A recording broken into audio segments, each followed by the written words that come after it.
Ginagamit lamang ng Amerika ang Pilipinas laban sa China. We are using you. You are a tool, nothing but a tool, and when the tool ceases to be useful, we will discard you. Punto pa niya, tiyak na mananalo ang China kontra US sa WPS. At ang kawawa dito, ang mga walang kamalay-malay na Pilipino. The Chinese will win and you will be destroyed. And yet we're using the Philippines to create the conditions of potential conflict with the Chinese. You think America is your friend. Payo naman ni Ritter sa Philippine government, huwag magpauto dahil walang pakialam sila mga Amerikano sa ating mga Pilipino. Sa totoo lang, hanggang ngayon, nananatiling mababa ang tingin nila sa atin, mga lahing sinakop at inalilan nila sa mahabang panahon. We don't like you, we don't care about you, we just want to use you.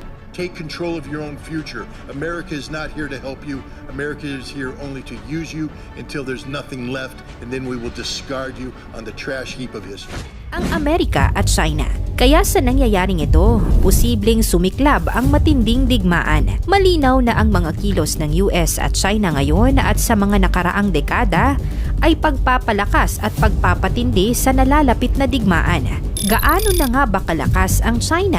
Kaya na ba nito ang Amerika? At kung maganap ang digmaan, paano pinaghahandaan ng Amerika na talunin ang China? Yan ang ating aalamin.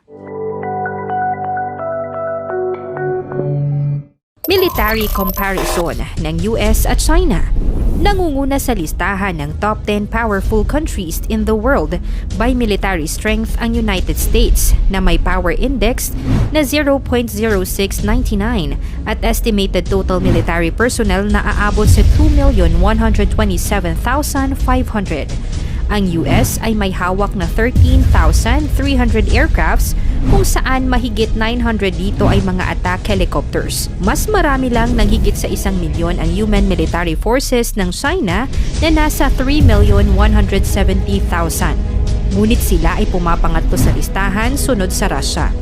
Sa kasalukuyan, ang China ay may hawak na 3,166 aircraft at 4,950 na mga tangke bilang kanilang mga pangunahing resources sa digmaan. Samantala, nangunguna ang China sa Estados Unidos sa bilang ng mga warship na kanilang hawak. Humigit kumulang 350 laban sa 300 ang ratio ng mga sasakyang pandigma. Ang mga dry dock ng China ay patuloy na naglalabas ng mga bagong warships halos linggo-linggo, lalo na ang mga patrol missile boat, corvettes at frigates. Gayunpaman, mas malalaki ang mga bapor ng Estados Unidos. May mas magagandang sistema sa depensa at opensa at ginagawa ng mga tauhang mas may karanasan sa pagbuo nito. Sa aspeto naman ng command at military intelligence, highly sophisticated o di hamak na mas organisado ang chain of command ng US para sa kanilang long-range aviation platforms sa South Korea, Japan at Guam. Kasama na ang mga warships at submarines o mga pandigmang sasakyang pandagat. Ngunit kung isiping mas marami ang air, water at land platforms ng China kumpara sa US na may mas mataas na quality lamang ng assets, ito ay laban ng quality versus quantity. Samantala, mas pinarami at mas pinaganda ng China ang quality ng kanilang puwersang nuklear. Nag-improve ang survivability ng kanilang mga ballistic missile submarines at road mobile missiles. Pero sa kabila ng mas pinaigting na Chinese nuclear force, nananatiling superior ang US sa aspetong bilang ng mga warheads sa tinatayang 13:1 ratio. Mga kaalyadong bansa, matagal nang nararamdaman ng US na sila ay mas malaking advantage kumpara sa China kung pag-uusapan ang network ng kanilang alyansa, partnerships at mga kaibigang bansa sa buong mundo. Sa Asia, sila ay suportado ng Japan na may third largest economy, ng Australia na may mahuhusay na naval forces, South Korea, Singapore, Pilipinas, Indonesia at marami pang iba. Patuloy din nilang pinapalakas ang kanilang kooperasyon sa India sa tulong ng Quad concept o apatang alyansa ng US, Japan, Australia at India. Pero ang tanong, ilan sa mga ito ang tutulong sa Amerika kung sakaling umatake ang China? Hindi naman papayag ang China. Sa katunayan, taktika at estratehiya ngayon ng China na palakasin ang sistema ng partnerships at cooperations sa Asia at silangang Afrika sa tulong ng Belt and Road Initiative na nagtatayo ng mga daang pangkalakalan sa mga kontinenteng ito. Ang pinakamahalaga, pinagtitibay din ng China ang kanilang relasyon sa Russia na pumapangalawa sa may pinakamalakas na military power sa buong mundo sa pamamagitan ng madalas nilang military exercises. Mga karagdagang pwersang militar. Kung pag-uusapan ang geographical advantage, ang posisyon ng China sa South and East Asia Seas na potensyal na maging epicenter o sentro ng digmaan sa pagitan ng US ay pabor sa kanila. Mas mabilis silang makakapag-supply ng langis, ammunitions, military aids at karagdagang pwersa sa lugar na ito kesa sa US dahil din sa limitadong saklaw ng kanilang kapangyarihan sa mga base nila sa mga karatig bansa na kanilang kaalyado.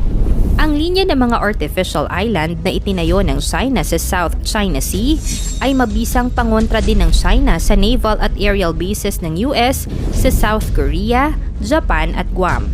Sa katunayan, tinatawag ng US Navy ang 10 Chinese islands doon hindi bilang artificial islands, kundi bilang mga unsinkable o hindi lumulubog na aircraft carriers. Bilang estratehiya laban sa mga artificial islands na ito, iniisip ng US na mag-deploy ng US Marine Special Forces sa mga islang yon bilang opensa sa tulong ng kanilang mga alyansa sa umpisa pa lang ng laban. Panghuli, ang tagumpay ng digmaan sa modernong panahon ay labis na naiimpluwensyahan ng kung sino sa US o China ang mas may maganda o malakas na teknolohiya. Sa aspeto ng submarines, military satellites sa space at bilang ng mga offensive at defense cyber tools at unmanned vehicles, nangunguna ang Amerika. Pero humahabol ang China at ayaw magpadaig. Bilang may second largest world economy, ginamit nilang advantage ang artificial intelligence, paggawa ng hypersonic cruise missiles, mga mangilan-ngilang cyber attacks at monitoring sa internet ng Amerika, at ang umuusbong na quantum computing. Pahayag ito ng National Commission on Artificial Intelligence na nagsasabing may bahagyang advantage pa rin ng United States pero ito ay napakaliit na lamang. Epekto ng magiging digmaan.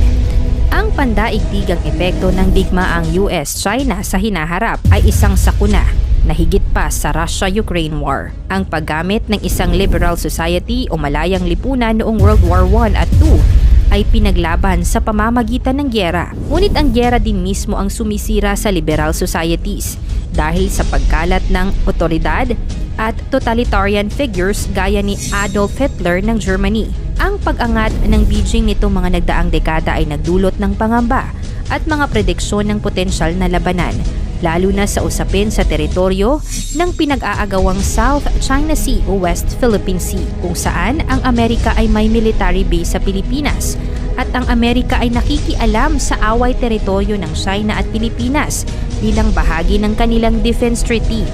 Hindi papayag ang US at China na tanggapin ang pagkatalo sa limitadong palitan lamang ng missiles at air attacks. Babala ng mga eksperto, ang tensyon ay maaaring kumalat sa rehiyon ng Asia-Pasipiko, partikular na sa dagat ng China, Taiwan, at mga naval at air bases ng Amerika sa Pilipinas, Taiwan, Hawaii, Japan at South Korea. Posibleng punteryahin ng China ang mga pag-aari ng US sa Asia-Pacific, gaya ng ginawa ng Japan noong World War II nang binomba nito ang Pearl Harbor sa Hawaii upang pahinain ang pwersa nito. Kapag nangyari ito, mapipilitan ding umatake ang US, kaya ang dami ng mga mamamatay at pagkasira ng ari-arian ay hindi maipapangakong mabababa kesa inaasahan. Ang pressure sa pagitan ng Beijing at Washington ay taas at nakikitang wala itong sasayangin na panahon upang huminto. Ang paggamit ng nuclear weapons ng China at Amerika hindi rin imposible at ito ang magiging pinakamalalang sakuna sa kasaysayan ng mga digmaan. Inaasahan ding tatagal ang ganitong klaseng digmaan at makakaapekto sa kalakalan ng mga bansa na umaasa sa rutang pandagat sa Pasipiko. Kung sakali, ito raw ang ituturing na first major conventional war sa modernong panahon.